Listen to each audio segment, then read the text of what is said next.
அரசியல் மாநாடு நேயர்களுக்கு வணக்கம். ஏப்ரல் 19 நடக்க போது அந்த நாடாளுமன்ற தேர்தலில் எந்தெந்த கட்சிகள் எங்கெங்கே நிற்குது, அதில் யார் யாரெல்லாம் வேட்பாளர்கள் நிறுத்துறாங்க, ஏற்கனவே அந்த தொகுதியோட நிலவரம் எப்படி இருந்தது, அந்த தொகுதியில் யார் வெல்றதுக்கு உண்டான வாய்ப்பு இருக்குதுங்கிறத நம்ம மிக துல்லியமாக அங்கே நமக்கு தரவுகள் படி நம்ம போய் பார்த்து அந்த இடத்துல உள்ள நிருபர்கள்ட்ட நம்ம சொல்லி அதை எடுத்துருக்குறோம். அங்கே பகுதியில் உள்ள மக்கள்கிட்ட எளிய முறையில் நிருபர்கள் என்று இவங்களை காட்டிக்காமல் ஒரு டீ கடையில் நின்று ஒரு டீயை குடிச்சிக்கிட்டு அந்த இடத்துல நீங்கள் யாருக்கு வாக்கு செலுத்துவீங்க எப்படி இருக்குன்னு ஒரு பேச்சை கொடுத்து அப்படி தான் நாங்கள் வாங்கியிருக்கிறோம். ஏன்னா நேரடியாக போன கையோடைய இவங்க யார் அப்படின்னு போய் நம்ம காட்டிட்டோம்னா நம்ம ஒரு நிருபர்கள் அப்படின்னு நம்ம காட்டிட்டோ இல்லை நம்ம ஒரு மீடியாவில் இருந்து நம்ம வாரோம் அப்படின்னு சொல்லி நம்ம போய் காட்டினாலோ அங்கே சரியான தரவுகள் இது வரைக்கும் வந்ததில்லை. அதனால நம்ம என்ன செய்கிறோம்னு பார்த்தீங்கன்னா அப்போல்லாம் காட்டிக்காமல் நம்ம நிருபர்கள்ட்ட சாதாரணமாக போய் மக்கள்கிட்ட பேசுங்க, அங்கே என்ன சொல்கிறாங்கன்னு பாருங்கள் அப்படிங்கிறத நம்ம சொல்கிறோம். யாருக்கும் சாதகமாக சொல்லணும் அப்படிங்கிற எண்ணங்கள் சுத்தமாக நமக்கு கிடையாதுங்கிறத உறுதியாக இந்த முறை நான் சொல்கிறேன். ஏன்னா நேற்று நான் ஒரு செய்தி போட்டிருந்தேன், அந்த செய்தியை பார்த்துட்டு சில பேர் பேசியிருந்தீங்க, அதில் கமெண்ட் கொடுத்துருந்தீங்க. அதே போல் ஒவ்வொரு பகுதியும் நம்ம பார்க்கும்போது இதில் எல்லாத்தையுமே நம்ம தரவுகளை முழுமையாக நம்ம எடுத்தால் நம்ம பேச வேண்டியதாக இருக்குது. நம்ம இந்த கட்சிக்கு அந்த கட்சிக்கெலாம் பேசணுன்ற அவசியம் கிடையாது. அதே சமயத்தில் ஒரு ஊடகவியலாளராக இருக்க உங்களோட பொறுப்பு என்னன்னு நான் நினைக்கிறேன்னு பார்த்தீங்கன்னா, நம்மளோட கருத்துக்களையும் அந்த இடத்துல இது இப்படி இருந்தால் சரியாக இருக்கும் அப்படின்னு நான் சொல்லாமல் தவிர இப்படி தான் இருக்கணும் அப்படிங்கிறத நான் கொண்டு போய் திணிக்கக்கூடாதுங்கிறதுல நான் இப்போ தெளிவாக இருக்கிறேன். அதனால தான் ஒரு எந்த இடத்துல வெற்றி அப்படின்னு நம்ம பார்த்தோம்னாலும் அந்த வெற்றி முழுமையாக ஒரே கட்சிக்கு போய் சேரக்கூடாது. ஏன் அப்படின்னு பார்த்தோம்னா அப்போது அந்த இடத்துல ஒரு அதிகார குவியல்கள் அதிகமாகிடும். இப்போ அந்த அதிகார குவியல்கள் அதிகமாகிடுச்சுன்னா அங்கே தவறுகள் நடக்கிறத யாரும் தட்டி கூட கேட்குறதுக்கு ஒரு வாய்ப்பு இல்லாமல் போயிடும். இப்போ அதுக்கு நம்ம நடைமுறையில் நம்ம நிறைய விஷயங்கள் நம்ம பார்த்துருக்குறோம். அதை இந்த சேனலில் இப்போ நம்ம இதில் பேச முடியாது. அதனால் இன்றைக்கு நம்ம எதை பார்க்க போகிறோம், எந்த தொகுதியை நம்ம பார்க்க போகிறோம் அப்படின்னு பார்த்தீங்கன்னா மதுரை நாடாளுமன்ற தொகுதியை பார்க்க போகிறோம். மதுரை நாடாளுமன்ற தொகுதிங்கிறது மிக சிறப்பு வாய்ந்தது. எப்படி அப்படின்னு பார்த்தோம்னா ஒரே பக்கமெல்லாம் இருந்தது கிடையாது. இது ஒரு காலகட்டத்தில் காங்கிரஸ் 8 தடவை ஜெயிச்சிருக்கு அந்த அங்கே. அதே போல் சிபிஎம் 4 தடவை ஜெயிச்சிருக்குது. அதுக்கப்புறம் திமுக ஒரு தடவை, அண்ணா திமுக ஒரு தடவை, ஜனதா கட்சி ஒரு தடவை, இப்படின்னு அதுக்கப்புறம் எல்லாமே ஒரு தடவை தான் ஜெயிச்சிருக்கு. இவ்வளோ ஒரு பெருமை வாய்ந்த தொகுதியில் யார் யாரெல்லாம் நின்று இருக்காங்க அப்படின்னு பார்த்தீங்கன்னா மிக பெருசாக இறந்ததுக்கு அப்புறமும் வாழ்ந்துட்டு இருக்கிற தலைவர்கள்லாம் அந்த பகுதியில் நின்று இருக்கிறாங்க. அப்படி யாரை நம்ம குறிப்பிட்டு சொல்லலாம் அப்படின்னு பார்த்தீங்கன்னா நிறைய பேர் இருக்கிறாங்க. அதில் ஒரு குறிப்பிட்டு நம்ம சொல்லணும் அப்படின்னோம்னா இன்னை வரைக்கும் நேர்மைக்கு எடுத்துக்காட்டால் யாரை சொல்லுவாங்க அப்படின்னு பார்த்தீங்கன்னா கக்கனை சொல்லுவாங்க. கக்கன் இங்கே நின்று தான் வென்றிருக்கிறாரு. அதே போல தான் இதே இடத்துல தான் சுப்பிரமணிய சாமி நின்று வென்றிருக்கிறாரு, ஜனதா கட்சியில் உள்ளவர். அதே போல் இதே பகுதியில் தான் மு.க. அழகிரியும் நின்று வென்றிருக்கிறாரு. இப்போ கடைசியான தேர்தலில் அதாவது சென்ற தேர்தல் நடந்துச்சு இல்லையா, அந்த தேர்தலில் யார் ஜெயிச்சிருக்காங்க அப்படின்னு பார்த்தீங்கன்னா சிபிஎம்மில் சு வெங்கடேசன் அப்படிங்கிறவர் நின்று ஜெயிச்சிருக்கிறாரு. அவர் ஒரு எழுத்தாளர். அவர் இப்போ அவருக்கு பெரிய அறிமுகங்கிற தேவையில்லை. ஏன்னா அவர் ஏற்கனவே அந்த அவார்டு வாங்கினதில் எல்லாருக்குமே அவரை பற்றி நல்லாவே தெரியும். இப்போ இந்த வாட்டி தேர்தலில் யார் யார் நிற்கிறாங்க, அதாவது 2024 அப்படின்னு பார்த்தா எந்தெந்த கட்சி சார்பில் யார் யார் நிற்கிறாங்க அப்படிங்கிறத நம்ம தெரிஞ்சுக்கணும். அதில் யார் யார் நிற்கிறாங்க அப்படின்னு பார்த்தீங்கன்னா அதிமுக சார்பில் மருத்துவர் அதாவது டாக்டர் சரவணன் அப்படிங்கிறவங்க நிற்கிறாங்க. திமுக கூட்டணியில் தான் இன்றைக்கி கம்யூனிஸ்ட் இருக்குது, அதாவது சிபிஎம்மும் இருக்குது, சிபிஐயும் அங்கே தான் இருக்குது. அதோட சார்பில் தான் எழுத்தாளர் இவர் சு வெங்கடேசன் நிற்கிறாங்க. இவர் தான் ஏற்கனவே இந்த பகுதியை வென்றவர். அதுக்கப்புறம் யார் நிற்கிறாங்க அப்படின்னு நம்ம பார்த்தோம்னா பாரதிய ஜனதா கட்சி சார்பில் ராம சீனிவாசன் அப்படிங்கிறவங்க நிற்கிறாங்க. அதுக்கப்புறம் தனிச்சே பாராளுமன்ற தொகுதியாக இருந்தாலும் சரி, சட்டமன்ற தொகுதியாக இருந்தாலும் சரி, தேர்தலை களங்காண்டுட்டு இருக்கிற நாம் தமிழர் கட்சியிலேருந்து யாரை நிப்பாட்டி இருக்கிறாங்க அப்படின்னு பார்த்தீங்கன்னா பேராசிரியர் சத்யா தேவி அப்படிங்கிறவங்க நிப்பாட்டி இருக்கிறாங்க.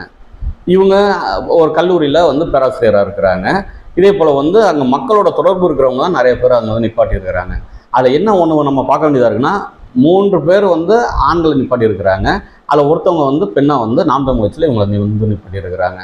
இப்போ ஏற்கனவே அந்த தொகுதியில் என்ன நடந்துச்சு அப்படின்னு பார்த்தீங்கன்னா அங்கே அதிக தடவை நம்ம ஏற்கனவே நம்ம சொன்ன மாதிரி காங்கிரஸ் வென்ற தொகுதியாக தான் அது இருந்திருக்கு. அதுக்குன்னு காங்கிரஸ் மட்டும்தான் அங்கே வென்றிருக்கா அப்படின்னு பார்த்தீங்கன்னா சிபிஎம்மும் அங்கே வென்றிருக்கு.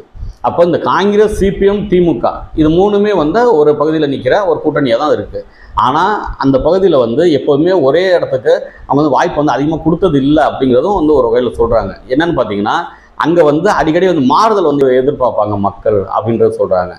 அது வந்து விருதுநகருக்கெல்லாம் பக்கத்துலேயே இருக்கிறதுனால மதுரை தொகுதியை பொறுத்த வரைக்கும் இந்த சினிமாவில் உள்ள அந்த ஒரு ஈர்ப்பு தன்மையும் வந்து அவங்களுக்கு அதிகமாக இருக்கும், ரசிப்பு தன்மையும் அதிகமாக இருக்கும் அப்படிங்கிறது சொல்கிறாங்க.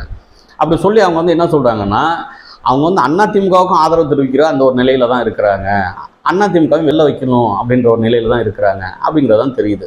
இப்படி அந்த தொகுதியை பற்றி நம்ம பார்த்து பேசிகிட்டு இருக்கணும் அப்படின்னா நிறையா வந்து பேசிகிட்டே போகலாம். இந்த தொகுதியில் வந்து வாக்கு சேகரிக்க போகிறதுக்கு முன்னாடி இப்போ சு. வெங்கடேசன் அவர்கள் என்ன செய்கிறாங்க, வைகை ஆற்றுல போய் பூத்தூவி தான் வந்து வாக்கு சேகரிக்க போகிறாங்க. அதை வந்து பார்க்குறவங்க என்ன சொல்கிறாங்கன்னா, வைகை ஆறே இல்லாத ஒரு நிலைமையாக போயிட்டுருக்கு, மணல் இல்லாத நிலைமையாக போயிட்டுருக்கு, ஆனால் இங்கே தான் வந்து செய்கிறாரு. ஆனால் பரவாயில்ல, அவர் வந்து எழுத்தாளராக இருக்கிறாரு. அதே சமயங்களில் வந்து அவர் வந்து மக்களுக்கு என்ன செஞ்சார் அப்படின்னு பார்த்தீங்கன்னா பெருசாலாம் எதுவும் செய்யலைங்க. அங்கே செய்ய வேண்டிய வேலைகள் நிறையா இருக்குது. மழை நேரங்களில் அந்த சாலைகள் எல்லாம் வந்து அவர் நேரம் சரி செஞ்சுருக்கலாம். அவர் என்ன செஞ்சாருங்கிறது இந்த தேர்தலில் வந்து அவரால் சொல்ல முடியாத ஒரு சூழலில் தான் இருக்குது. அதனால தான் அவர் வந்து ஏதோ ஒரு கிரவுண்டு கட்டினாராம். அந்த கிரவுண்டை தான் வந்து வெளியில் வந்து சொல்லிட்டு இருக்கிறாரு. பாக்கி எதையுமே வந்து அவரால் சொல்ல முடியல அப்படின்னு வந்து மக்கள் சொல்கிறாங்க. அதே போல் வந்து ராம சீனிவாசன் வந்து அங்கே வந்து ஒரு எல்லாருக்கும் தெரிஞ்ச ஒரு கேண்டிடேட் தான் இருக்கிறார், பிஜேபியில் நிற்கிறவர். அதே போல் சரவணங்கிறவர் வந்து ஏற்கனவே வந்து டாக்டராக இருக்கிறாரு. அது இல்லாமல் வந்து ஏற்கனவே கட்சிகளில் இருந்தவர், பல கட்சிகளில் இருந்தவர் அவர். அதனால் வந்து அவரையும் வந்து பெருசாக வந்து யாருக்கும் வந்து அறிமுகப்படுத்தணுன்ற அவசியம் இல்லை. அப்போ இங்கே அறிமுகப்படுத்தக்கூடிய ஒரு சூழலில் யார் இருக்கிறாங்க அப்படின்னு பார்த்தீங்கன்னா, இங்கே வந்து சத்யாதேவி அப்படிங்கிறவங்க தான் இருக்கிறாங்க, நாம் தமிழ் கட்சியிலேருந்து நிற்கிறவங்க. ஆனால் அவங்களுக்கும் வந்து மாணவர்கள் மத்தியில் வந்து ஒரு நல்ல ஒரு வரவேற்பு இருக்குது. ஏன்னா வந்து நாம் தமிழ் கட்சி எப்போவுமே இளைஞர்கள் கட்சியாக வந்து இன்றைக்கி வந்து வளர்ந்துட்டு வந்துட்டு இருக்குது.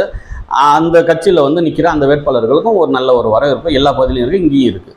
இப்போ இது போல் வந்து பல வேலைகள் அங்கே வந்து செய்ய வேண்டிய வேலைகள் இருந்தாலும் அங்கே வந்து வேலைகளே செய்யாத பல பேர் வந்து அங்கே நிற்கிறாங்க அப்படிங்கிறதான் வந்து அங்கே உள்ள மக்கள் சொல்கிறாங்க. அதுபடி பார்த்தோம்னாலும் யாருக்கு வந்து இந்த பக்கம் வந்து வாய்ப்பு அதிகமாக இருக்கும் அப்படின்னு பார்த்தீங்கன்னா, அங்கே வந்து இந்த தடவை ஏற்கனவே சு. வெங்கடேசனுக்கு வந்து நாங்கள் வந்து போன தடவை போட்டுட்டோம், அவர் வந்து திமுக கூட்டணியில் தான் இருக்கிறாங்க, காங்கிரஸும் இங்கே இருந்தாலும் கூட இந்த தடவை வந்து யார் வெல்லுவாங்க அப்படின்னு பார்த்தீங்கன்னா இப்போ உள்ள நிலைமை. ஏன்னா தேர்தலில் வந்து ஒவ்வொரு நேரமும் ஒவ்வொரு நிமிஷமும் ஒவ்வொரு நொடியும் வந்து அந்த மாறுதல் வந்து இருந்துக்கிட்டே தான் இருக்கும். மக்கள் மனசை வந்து இது வரைக்கும் சரியாக கணிச்சவங்களே கிடையாது. சரியாக கணிச்சிருந்தாங்கன்னா அவங்களே வந்து நின்று இருக்கலாம். இப்போ நானே வந்து ரொம்ப சரியாக நான் சொல்லுவேன்னு இருந்துச்சுன்னா இங்கே வந்து என்ன செய்வாங்க, ஒரு பெரிய கட்சியில் கூப்பிட்டு அப்பா நீ தான்ப்பா வேட்பாளர், நீ பண்ணிட்டு போயிடுவாங்க. அதானங்க இது அர்த்தம். அப்படிங்கும்போது நம்ம அந்த கள நிலவரத்தை இன்னைக்கு நமக்கு என்ன தெரிஞ்சிச்சோ, எங்கள்கிட்ட சொன்னவங்க என்ன சொன்னாங்களோ அதை நாங்கள் வந்து எடுத்து சொல்கிறோம். அதுபடி பார்க்கும்போது ஏற்கனவே வந்து திமுக கூட்டணிக்கு வாக்கு செலுத்திட்டோம், அவங்க எதுவுமே செய்யலை. அதை சு. வெங்கடேசன் வந்து புத்தகம் போட்டார், அதை தவிர மிச்சபடி எதுவும் செய்யலை. மாணவர்களுக்கு வந்து கிரவுண்டு கட்டி கொடுத்துருக்கிறாரு, பெருசாக எதுவுமே செய்யலை, சொல்லிக்கும்படி எதுவுமே இல்லை அப்படிங்கிறத மக்கள் வந்து சொல்கிறாங்க. அதே போல் வந்து பாரதிய ஜனதாவை அந்த பகுதியில் வந்து பெருசாக வந்து நம்புறதுக்கு மக்கள் தயாராக இல்லை. அதனால் வந்து ராம சீனிவாசனுக்கு அங்கே வந்து கொஞ்சம் வாய்ப்பு வந்து குறைவாக தான் இருக்குது. அவர் வந்து இன்னும் ரேஸை வந்து அதிகப்படுத்தினா மட்டும்தான் சரி வரும். அதே போல் அவங்க அடுத்த நம்ம பார்த்தோம்னா இங்கே வந்து சரவணன் இருக்கிறாரு பாருங்க, அதிமுகவில். அந்த அதிமுக வேட்பாளர் சரவணனுக்கு வந்து வாய்ப்பு கொடுக்கலாம் அப்படிங்கிற ஒரு எண்ணத்தில் இன்னை வரைக்கும் இருக்கிறாங்க. நம்ம வந்து சொல்கிறது என்னன்னா, இன்றைக்கினா நம்ம வந்து பேசுகிறோம் பார்த்தீங்களா, அந்த ஒளிப்பதிவு பண்ணுற வரைக்கும் அவர் தான் இப்போ வந்து ரேஸில் வந்து முந்தி நின்றுக்கிட்டு இருக்கிறாரு. நாம் தமிழர் கட்சி அதே போல் வந்து அவங்களுக்கு வந்து ஒரு நல்ல ஒரு வரவேற்பு இருந்துகிட்டு இருக்குது. இப்போ வந்து முதலிடம் யார் வருவாங்க அப்படின்னு நம்ம பார்த்தோம்னா அதிமுகவோட வேட்பாளர் சரவணன், டாக்டர் சரவணனுக்கு தான் வந்து அங்கே இப்போதைக்கு வந்து வாய்ப்பு இருக்குது. இப்போ 2வது இடம் 3வது இடம் அப்படிலாம் வந்து யார் வருவாங்கங்கிறத நம்ம வந்து பெருசாக சொல்கிறதில்ல. அந்த 2வது இடத்துக்கு வந்து இந்த 3 பேருமே போட்டி போடுறாங்க. அதாவது சு. வெங்கடேசனும் போட்டி போடுறாப்புல தான் இருக்கும். என்னதான் பணம் காசெல்லாம் செலவு பண்ணோம்னாலும் போன வாட்டி வந்து வென்ற அளவுக்கு வந்து மிக சுலபம் வந்து வெல்ல முடியாது அப்படின்னு சொல்கிறாங்க. நாம் தமிழர் கட்சியும் சரி, பாரதிய ஜனதா கட்சியும் சரி, அது திமுக கூட்டணியில் இருக்க இந்த கட்சியும் சரி, இப்போ வந்து 2வது இடங்களுக்கு தான் வந்து போட்டி போடக்கூடிய ஒரு சூழலாக இருந்துகிட்டு இருக்கு. இது எந்த நேரம் வேணாலும் எப்படி வேணாலும் மாறும். இதை வந்து மாறுதலை வந்து இந்த தேர்தலில் நம்ம அதோட ரிசல்ட்டில் நம்ம வந்து தெரிஞ்சுக்கலாம். நாளைக்கே அடுத்த தொகுதியை பற்றி வந்து நம்ம பேசுவோம். உங்களுக்கு ஏதாவது தொகுதியை பற்றி தெரியும், அந்த தொகுதியில் வந்து இந்த கள நிலவரங்கள் இருக்குன்னா நமக்கு தெரியப்படுத்துங்க. அங்கே வந்து இன்னும் கொஞ்சம் கவனத்தை செலுத்தி நம்மளோட நிருபர்களை வந்து பார்த்து பேச சொல்லுவோம். அது மூலியமாக வந்து எடுத்துக்கொண்டு போய் வெளில சேர்ப்போம். நன்றி, வணக்கம்.